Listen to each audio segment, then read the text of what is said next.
बिस्मिल्लाहिर्रहमानिर्रहीम अस्सलाम वालेकुम viewers.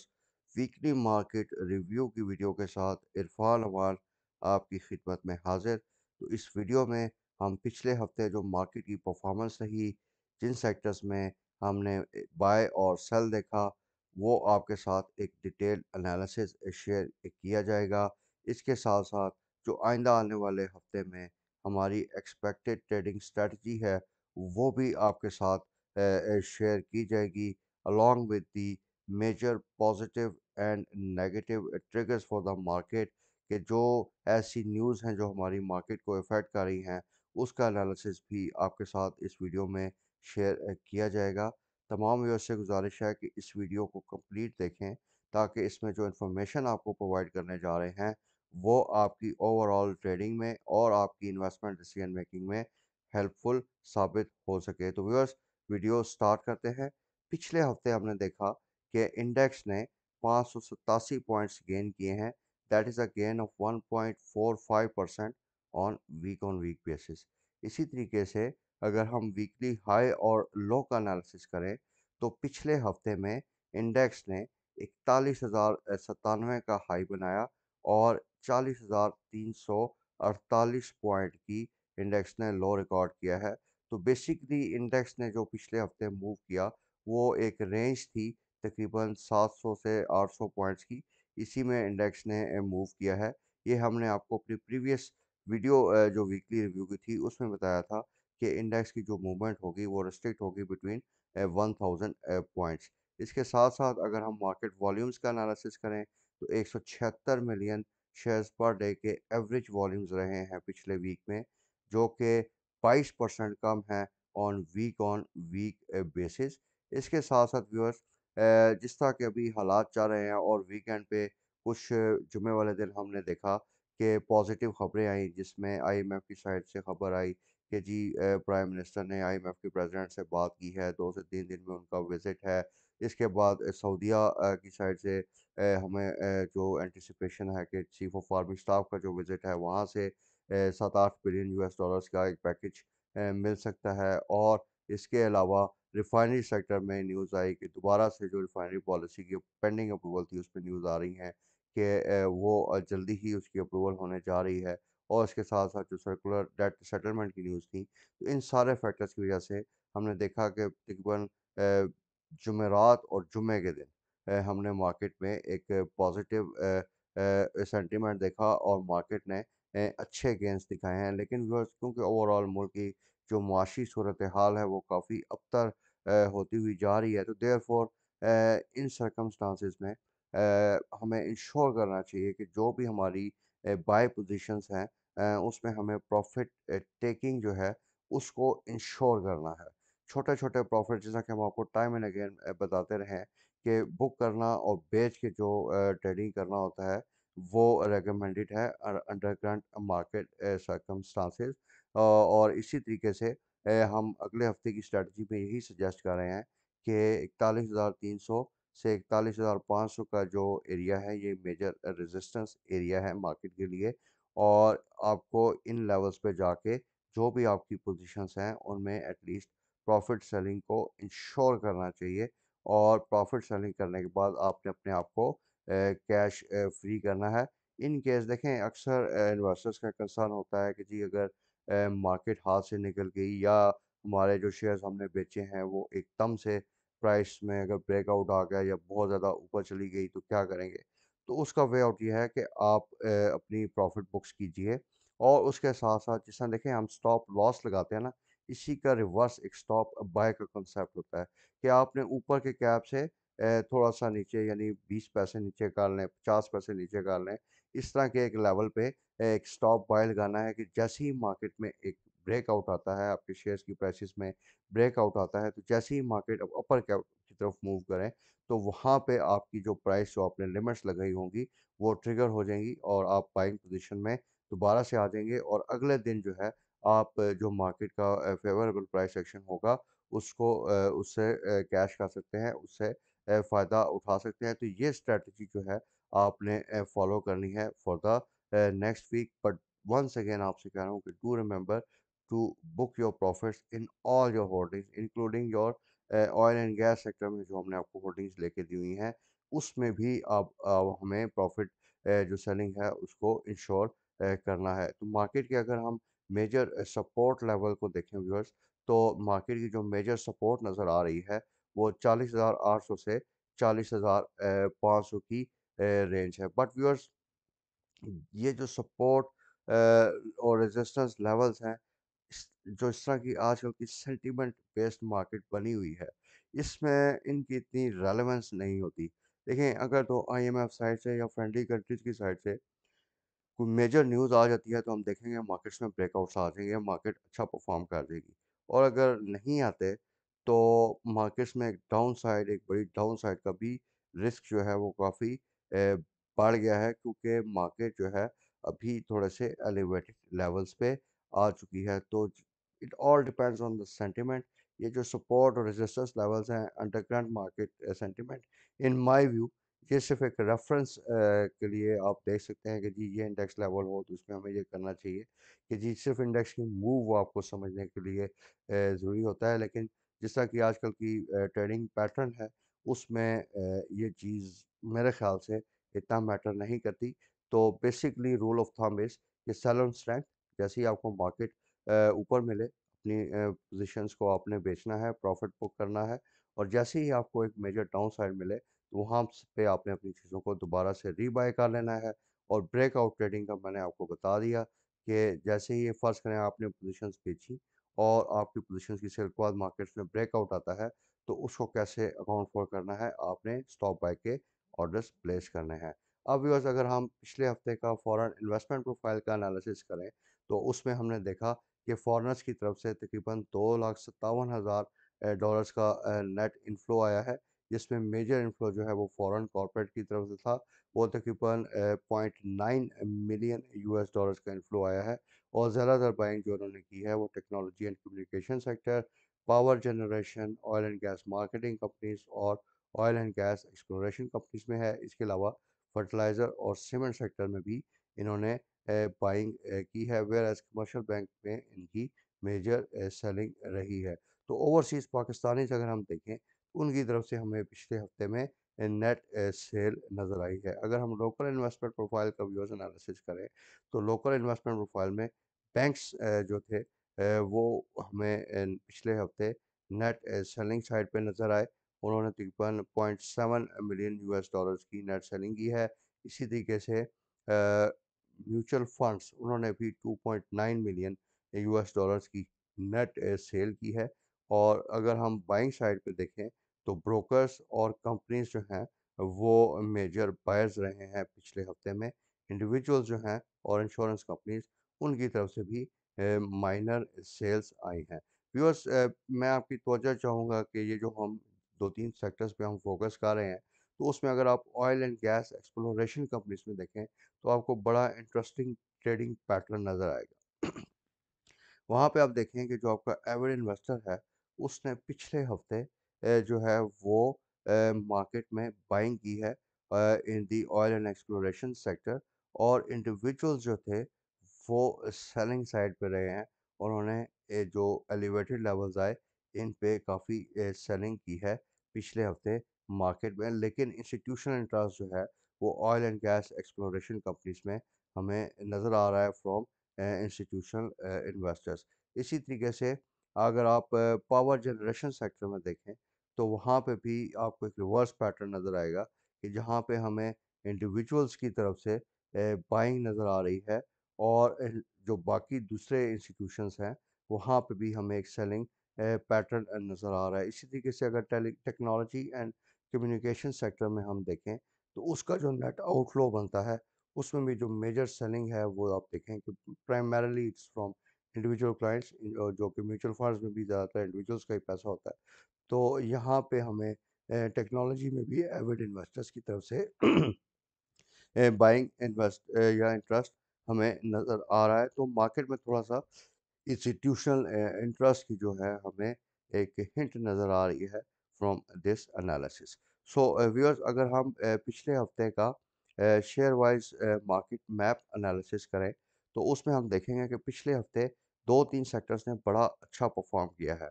Refinery sectors towards the end of the week हमने देखा कि काफ़ी अच्छा इसने परफॉर्म किया on the news of the approval of refinery policy. पिछले हफ्ते में सिनर्जी जो है उसमें 9.76% का गेन है, पीआरएल में 6.48% का गेन है, एटीआरएल में 12% का गेन है और नेशनल रिफाइनरी में 5% का गेन है। तो व्यूअर्स अगर हम इनको वैल्यूएशन वाइज देखें तो एटीआरएल हो गया, पीआरएल हो गया, ये सारे शेयर जो हैं अभी काफ़ी अट्रैक्टिव प्राइस अर्निंग मल्टीपल्स पे ट्रेड कर रहे हैं। लेकिन अगर हम गेन वाइज देखें तो थोड़ा सा अपेरेंटली हमें लग रहा है कि जिस तरह देखें एटीआरएल 120-25 रुपए के लेवल से चलना शुरू हुआ, वहाँ से हमारी प्राइस रिकमेंडेशन थी इसमें बाय की, and right now it is trading at 161। तो इसमें एक काफ़ी जो है प्राइसेस तकरीबन 40 रुपए तक इंक्रीज़ कर चुकी हैं। इसी वजह से हम आपको ये रिकमेंड कर रहे हैं कि आपने इन शेयर्स में प्रॉफ़िट सेलिंग को भी इंश्योर करना है, क्योंकि प्राइसेस बहुत ज़्यादा ख़ास तौर पे टीआरएल में ऊपर आ चुकी हैं, तो इसमें डाउन साइड रिस्क भी अभी मार्केट में ज़्यादा है। रिफाइनरीज़ के थोड़ा-सा मैं आपको वीडियोज़ ब्रीफ़ कर दूँ, मैं अपनी वीडियोज़ में बार-बार एक चीज़ कहता हूँ कि इनमें एक मुसीबत इन शेयर्स में इन्वेस्टमेंट करने की ये है कि देखें, अगर ये प्रॉफ़िट्स अगर कमा भी लेते हैं ना, तो ये 50% अपने पेड अप कैपिटल से ज़्यादा अपने शेयर होल्डर्स को दे नहीं सकेंगे। और इन्होंने ये चीज़ जो है वो इन्वेस्ट करनी है फॉर द फ्यूचर एक्सपेंशन। जो भी इनकी प्रॉफिटेबिलिटी होगी उसका एक मेजर पार्ट जो है वो फ्यूचर एक्सपेंशन में ये करेंगे। और उसके साथ साथ आपने ये चीज़ भी मद्देनज़र रखनी है कि जो नवंबर और दिसंबर के महीने में ग्रॉस रिफाइनरी मार्जिन्स हैं वो भी काफ़ी नीचे आए हैं, और इससे इनकी प्रॉफिटेबिलिटी थोड़ी-सी एडवर्सली अफ़ेक्ट हो सकती है। पहले क्वार्टर वाली अब वो जीआरएम्स वाली बात नहीं है इन शेयर्स में। इसमें हम एक्सपेक्ट कर रहे हैं कि इनके रिज़ल्ट्स भी थोड़ा पहले क्वार्टर से कम आएँगे। Therefore exercise due care. जो आपको रिकमेंडेशंस दी गई हैं, उससे ऊपर जो भी आपको लेवल्स मिल रहे हैं, उसमें आपने इन शेयर्स में भी प्रॉफ़िट शेयरिंग को लाज़मी इंश्योर करना है। इसके साथ-साथ viewers power generation and distribution sector में देखें तो हबको जो है वो हमें काफ़ी अट्रैक्टिव वैल्यूएशंस में लग रहा है। लॉन्ग टर्म के लिए या मीडियम टर्म के लिए काफ़ी अच्छी इन्वेस्टमेंट लग रही है। और उसके साथ साथ ये इलेक्ट्रिक जो है, अगर इलेक्ट्रिसिटी चार्जेस इंक्रीज़ होते हैं तो इसमें भी हम एक अच्छा प्राइस एक्शन आइंदा आने वाले दिनों में देख सकते हैं। बैंक्स का आपको हमने बताया था अपने व्हाट्सएप ग्रुप्स पे भी कि इसमें 50 to 70% विंडफॉल टैक्स का जो है वो अभी प्रपोज़ल है, क्योंकि इन्होंने एक्सचेंज गेन्स काफ़ी हेफ़्टी कमाए थे। तो उस वजह से बैंक्स में जो हमारी वर्किंग है, मेजॉरिटी स्क्रिप्ट्स में ₹3 से लेके ₹6 पर शेयर तक का इम्पैक्ट बन रहा है। वो भी आपके साथ इंशाल्लाह नेक्स्ट वीक में एक डिटेल एनालिसिस शेयर किया जाएगा। तो देयरफॉर बैंक्स में अभी हमें अगले हफ्ते में भी फर्दर सेलिंग प्रेशर नज़र आ सकता है। इसके अलावा जो मेजर लाइमलाइट के सेक्टर्स हैं, जिसमें oil and gas exploration companies हैं, उसमें ओजीडीसी मुसलसल गेन कर रहा है, पीपीएल ने भी काफ़ी अच्छा गेन किया है। तो व्यूअर्स एक दफ़ा फिर रिपीट कर देता हूँ कि बोथ शेयर्स अगर देखें तो अगर बिल्कुल फंडामेंटल और टेक्निकल एनालिसिस को मिक्स करके भी या किसी भी तरीके से देखें तो शॉर्ट टर्म में भी इनकी वैल्यू जो है वो 90 रुपये से ऊपर है फॉर बोथ द शेयर्स। लेकिन अगर खुदा न खास्ता कोई नेगेटिव ओवरऑल मार्केट में इस तरह की न्यूज़ आ जाती है, या इनका जो सर्कुलर डेट सेटलमेंट की जो कमेटी अभी फॉर्म हुई है उसमें कुछ फर्दर उसकी रिपोर्ट्स में डिले आता है, तो इससे इनकी परफॉर्मेंस जो है वो नेगेटिवली इफ़ेक्ट हो सकती है। तो व्यूअर्स दूसरी चीज़ आपने ये रखनी है कि ये जो हम आपको सजेस्ट कर रहे हैं कि जी ₹58 पर share in case of OGDC पैसे मिलेंगे, और उसी तरह 70-72 की रेंज में पीपीएल को पैसे मिलेंगे पर शेयर, ये इनको कैश आनी है। अब कैश आने के बाद क्या ये डिविडेंड देते हैं या इसको कैसे आगे लेके चलते हैं, that is also a debatable issue. तो इन चीज़ों को हमने थोड़ा-सा अभी ज़हन में रखना है। तो for the time being we would suggest कि जैसे-जैसे आपको इन शेयर में अच्छा प्राइस मिले आगे, तो आप इसमें प्रॉफ़िट बुकिंग इंश्योर करें। फिर थोड़ा-सा अगर आप देखें कि शेयर में पॉज़िटिव मोमेंटम आ रहा है, तो आप उस शेयर को रीबाय कर सकते हैं। स्टॉप बाय का कॉन्सेप्ट जो है, वो आपने अपने ज़हन में रखना है। तो व्यूअर्स उसके साथ-साथ लॉट कैम से रिलेटेड एक न्यूज़ आपके साथ शेयर करते चलें। कि तकरीबन 6 महीने बाद जो नोवाटेक्स है, इसने लॉर्ड कैम को जो एक्वायर करने की इंटेंशंस थी, वो वापस ले ले ली है।